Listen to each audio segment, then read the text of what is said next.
worldwide Fizzy. Yeah, you know what it is, man.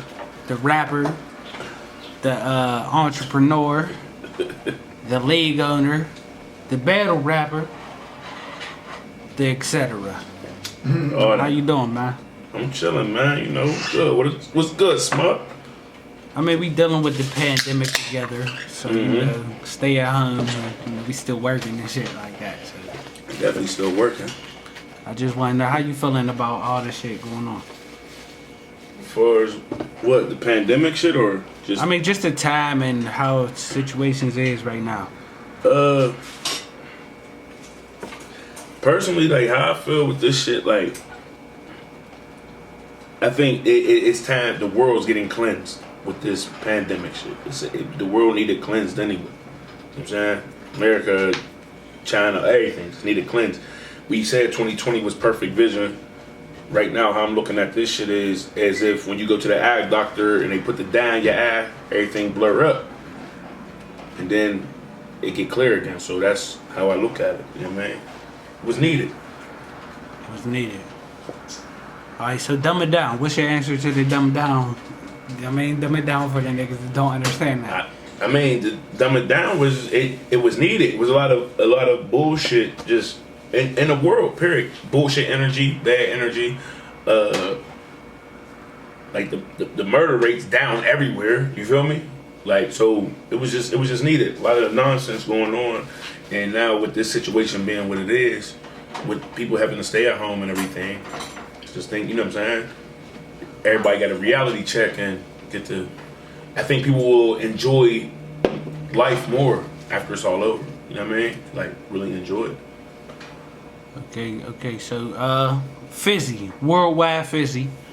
For those that don't know, you're a man of many hats.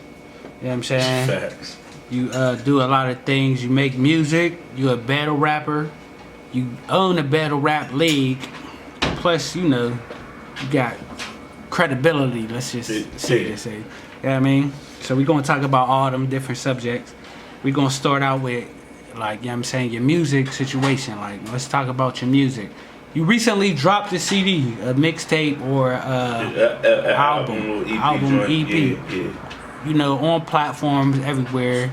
I'll put the face on there and everything like that. Let's talk about that CD. That project was, I'm behind it, like, it was more just something to give the people. It was something to give the people, you know what I mean? Like, because a lot of people know me for music more than battle rap, you know what I'm saying? A lot of people embrace the battle rap shit more, you know what I'm saying? But people know me for music, and I had a lot of people asking, like, oh, when you going to drop? You know what I'm saying? You need to drop something, you ain't dropped nothing in a long time. You know what I'm saying? They was watching the battles, and some people wanted more music, so I was like, all right, I'm gonna put something out. You know what I'm saying? And that was more, like, putting that project out was more to keep the worldwide name popping, afloat, you know what I'm saying? Like, that was for the worldwide, and then, like, you know, us with the mob shit is, we all do music too, you know what I'm saying? So it was like, all right, we want to put some shit out. You know what I mean? So that's what more that project was. Plus, it's been a minute. Like, I got massive shit on that pip and everything. I probably ain't dropped nothing since 2014. Let's talk about worldwide. So where does that name come from? All right, the worldwide shit, like, shout out my little brother, Clyde D. Like, we travel, like, I mean, the worldwide name really comes from, like, for the fact we traveled a lot, growing up, everything. We understand that the world's bigger than Pittsburgh. It's not just Pittsburgh, so we understand that. You know what I'm saying? So the worldwide thing, like, he actually, me and him got a song, we did a freestyle, and he's like, niggas call me Worldwide Clyde. And it was catchy, and niggas went with it. And then also, when I started, like, pushing the worldwide shit, because my little brother was down, like, my thing is I was keeping his name alive, keeping him popping, you know what I'm saying, keeping it lit for him. You know what I'm saying? So the worldwide shit, but Can I ask you this? Worldwide is just a lifestyle. Is that where Free Dizzle come from? The Free Dizzle, yeah. Alright, That's why Free Dizzle was you know, I always said that before my battles and shit. Like, I actually, like, and just a couple years ago, probably 2013, 14, I did a Free Dizzle mixtape. I put out a project called Free Dizzle, you know what I'm saying? Because he was down during that time too, you know what I'm saying? So, like, a lot of this shit is family oriented, you know what I'm saying? Like, from everything, from mob. Like if you go and look on my project, like when it says the labels, it says worldwide, it says mob, and it says high wave. Like high wave was something that I started when I started doing music. Like that was my shit, you know what I'm saying? But like it's all together now, you know what I'm saying? Because growing experiences, meeting people, and building bonds, and you know what I'm saying, relationships with people. So you know. Let's talk about that CD. Like, I mean, I heard a lot of your music that was put out, which was the videos, and it seemed like there was a lot of older projects. Did you recently put out this new project? What's it called?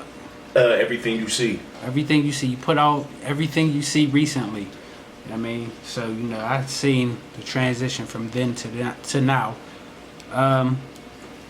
Like my perspective of it, I get a lot of 50 Cent from it. Like, you know what I'm saying? Like, who are some of your influences when it comes to making music? And shit? I'll be honest, like Jay, definitely 50. I could go Dipset, The Lox, Pac, Bone, Nip.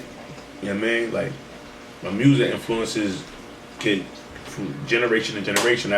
I've been influenced by somebody, you know what I'm saying? Like everybody else, like some people be scared to say that shit. Like I've been influenced by a lot of people, you know what I'm saying? But like for as my circle, like me personally, like because I started rapping because my cousin Don Juan from when he passed, and my oldest brother Aaron, like, so my brother, they was recording and making music. So that's how I got hip to making music. Like I got attracted to making music through them originally. And then I got, you know what I'm saying, that like, but Snoop, you know what I'm saying, NWA, like I'm influenced by a lot of people, Big L. It seems like you're influenced by like the older culture. Right? Yeah, because that's when I fell in love with it, you know what I'm saying? So the older culture, like, and then also it's just, that was the time when you had to be nice. You had to actually know how to rap, you know what I'm saying? Like I'm not against the mumble rap thing, like people making hits and not saying nothing, like, but that's when it was more about the content, you know what I'm saying? Like, the reality to the music. Right. All right, so let's talk about some of the songs. Like you got Sacrifices on it. That's one of the songs that I like a lot. That's actually my favorite song. Like Sacrifices was really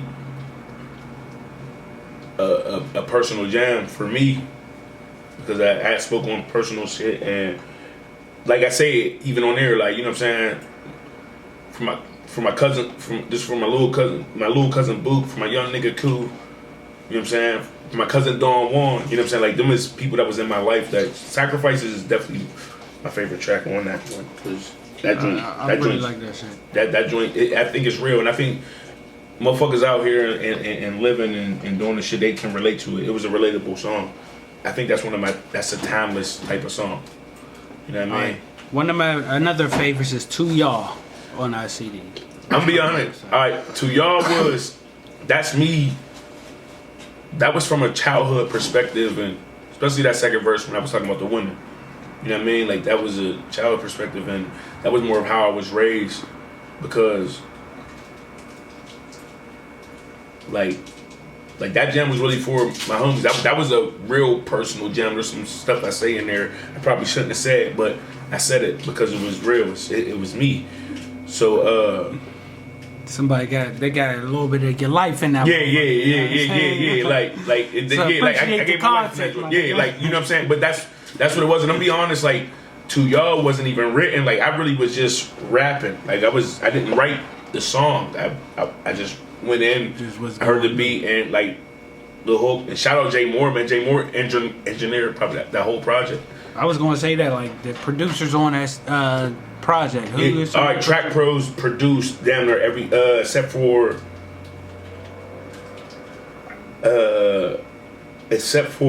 the Dream Team song. The Dream Team jam is damn, that's another personal joint too. I say some I was on there. That Dream Team song was like when we started doing music, like when I really started doing music and started taking it a little serious.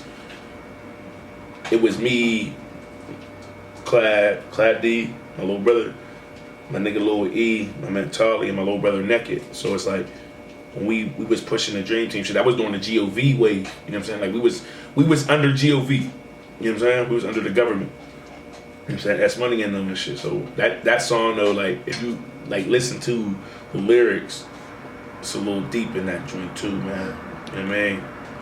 I let them know where to find that CD at. And that's on all, you know, major streaming platforms, you know what I'm saying? Spotify, Tidal, YouTube, iTunes. What's it called again? Everything You See, Worldwide Fizzy, Everything You See. And actually, like, a lot of people do DistroKid, right? You know what I'm saying? Like, a lot of people go through DistroKid. I didn't go through DistroKid. I went through Amuse. Amuse is will.i.am's streaming shit. So, it's like, you got the deal with them. Like, you got to submit your music, and they really have to approve it. If they fuck with it, then they really prove it. Because I remember when I first was telling people, like, I told somebody I was going through Amuse, and they're like, you know, Amuse gotta, you know what I'm saying? I don't have to pay that for nothing, and then we do 50-50 on the shit. Yeah, distribution and what is it called again? Everything You See. Everything You See. Worldwide Fizzy. Worldwide Fizzy, Everything You See. What's it on again? It's on all major streaming platforms. And would you get it through? I did it through Amuse. Okay. I went through Amuse, which is will.i.am's streaming distribution label. One of the songs on there is called Pressure. It got Flacco on there, you know what I'm saying? Let's talk about that. Like, how did that song come about? Alright, Pressure is crazy. I'm be honest, Pressure is one of my favorites too, because I don't know, I'll be honest, I like my pride. I like what I did on there, but Pressure, it was dope because how that song really came about. I had my verse and my jam, and I wound up just calling flat, like, I'm going to the stew. You know what I'm saying? And I knew I was going to, Pressure was a jam I was going to do, but I'm like, yo, like, you got to jump on this. Like, you know, the mob shit, I was like, I got to get one of my mob guys on here. You know what I'm saying? So I got Flacco. You know what I'm saying? Flacco went fucking crazy on there. Flacco went crazy on there. You know what I'm saying? Yeah. And, that's how really Pressure, like Pressure wasn't it wasn't premeditated, but it was, I just felt it was necessary. That was one of the ones I wanted to feature on. And Flacco, I think Flacco just was the perfect person to put on there. Like, I'm big on my features. Like, when I do features, I don't feature people that, I don't do features that, I don't do a feature because you're nice. Like, I'm a relationships type of person. Like, I gotta have a relationship with you to put you on the joint. You know what I'm saying? Like, I'm never gonna just get a nigga because he good or he's popping. Like, no, I'd rather fuck with the niggas that's not popping because they really put their all into their pen when they write. Hunger. You know what I'm saying? So, Flat, little bro, it was just like, yo, that's why he's the only feature on the project. I was about to say that. It seemed like he's the only feature on the project. He's the only feature on the project. That's what that's about. Mm-hmm. SmugTV, 1, 2,